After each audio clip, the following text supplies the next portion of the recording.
we have TeleTracking and Carilion Clinic here. Thank you for joining me. So there's a big partnership between the three of us and really driving some like differentiated care. Maybe you guys can give me just a little bit on what are we doing together?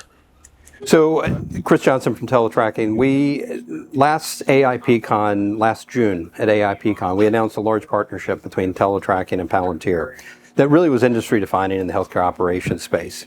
TeleTracking has been around for 30 years, but over the last 8 to 9 months, we have rapidly reimagined all of our technologies and are now moving into new directions and additional directions through partnerships with people like Carilion Clinic, which we'll talk about today. Very cool. And so Carilion Clinic, what are you guys doing with the platform and the partnership here? Well, what's most important about what we're doing is our patients and meeting our mission as a health system in Southwest Virginia. And what you see in the tool is demonstrating the referral network of over 2 million ambulatory visits that are going to occur in our health system, and really providing a line of sight, but also having an agentic and AI-powered tool that can go beyond human intervention and do that on scale. Yeah, I mean, I think this is what people are used to. Fill out a paper, it gets faxed somewhere. Did the referral happen? What's going on? Unfortunately, yes. Right, and I think that's what I was used to when I think about referrals. And so now we've digitized that process. We've made more data computable to enable these things. And so that's what's driving this process here. So all of these are referrals happening, agents processing, or what's going on? Well, imagine turning on air traffic control in an airport who didn't have air traffic control. That's what this is doing. It is now showing real time where the referrals are coming from, where the referrals are going, what stage of the referrals they're in. It's also looking at our schedules. It's also giving us guidance on potential schedule changes that we'll see on demand performance. And it'll also perform agentic capabilities so that it runs 24/7, not 8 to 4, Monday through Friday with a person, but it can run in the background with a high confidence level. Yeah, and because really, I mean, what you're talking about is I have dependencies and relationships and all sorts of things, and people's schedules and things change, things open up, and people get sick. So like the real world means I need to like be able to react to what's really happening. Not every plan is kind of bad, but it's like actually how do I operate against it? And it sounds like this is the operating system. Right. When you imagine 200 clinics or over 1,000 providers, trying to make clinic level decisions happens at almost at a ground level and can be almost invisible.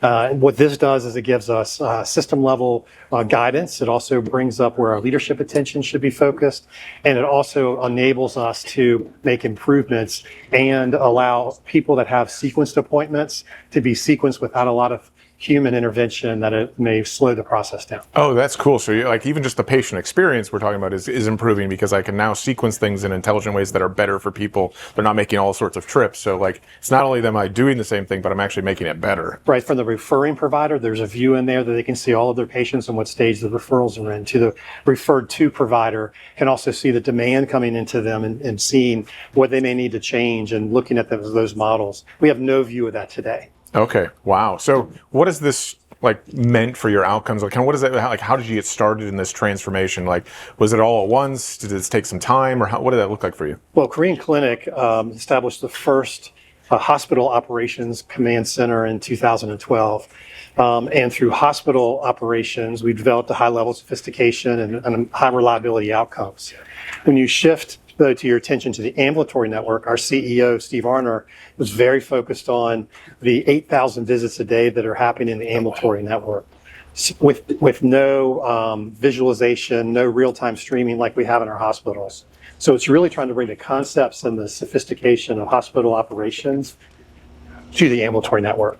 Wow, that sounds very powerful. So as part of the partnership here, what are the kind of the different business outcomes you're seeing you're able to drive with these partnerships? Like, what does that look like for the customers? Well, you could drive it in several different ways, but really around patient experience and improved care, right? And it revolves around the patient.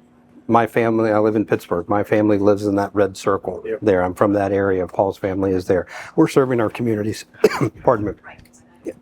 economics for the hospital, and they vary based on size and based on a particular area of focus, but they're dramatic, both in the expense reduction side and the revenue creative side of that. And so we're looking at both the patient experience, the economics of what's happening in that community, and making tremendous impact. Yeah, I mean, I think that's the whole idea here is how do we bring better care at a lower cost for everybody, right? And I think that's just so good for us as a country, but really when it comes down to you as an individual patient, that's the thing I love about what you guys are talking about is it's not just you're a number, you're a patient, but how do I move from local optimization to global optimization while I still have both? I can actually focus on the patient and scale my business. It's really that and piece, right? We can do both.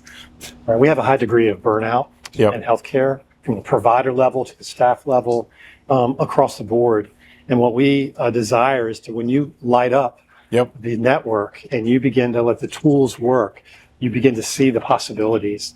And the people that worked on this project left after intensive sessions that they should have been tired, more motivated than anyone they walked in. Yeah. And so that says a lot. When we can take that burden and begin to have patients get to the bedside or get to the exam table without all that friction, that's what it's all about. Yeah, it's really focused back on that patient. That's cool. That's right. Yeah. It's all about the patient. But when you put this in context of the comprehensive solution that we've been working along with Carilion and 1,000 other hospitals on the inpatient side, and you extend it to what's happening in the ambulatory side, that transparency and that visibility is driving a completely different way of operating. And I think we're knocking on the door of price transparency in healthcare. That's huge. I mean, I think ultimately it comes back to is everybody should have that level of care. And if I have that transparency, I can make better and more informed decisions, which is great. That's right. It's the right patient, right time, right location that really gets to that goal. Yeah, it's funny. We're talking about healthcare here, but all of these things in our space, whether it sounds very like a supply chain, I want to get the right people, the right place at the right time, whether it's for other use cases here, but really that really is what a lot of these things come back to is I actually have to have a connected company across business processes. It's not just about data. It's actually the data and the logic, the actions that I want to go do things. And that means I need to connect my company. That's right. Well, Peter Drucker's quoted in 2002 saying that healthcare is the most complex human-derived system on Earth. Yep. That means that in 2002 it was that complex. It's more complex now. Yeah. And it's time for the technology to help the people in the process. Awesome. Well, thank you for taking the time to show us a little bit of what you guys are doing and talking through this. I really appreciate it. Thank you. Thank you.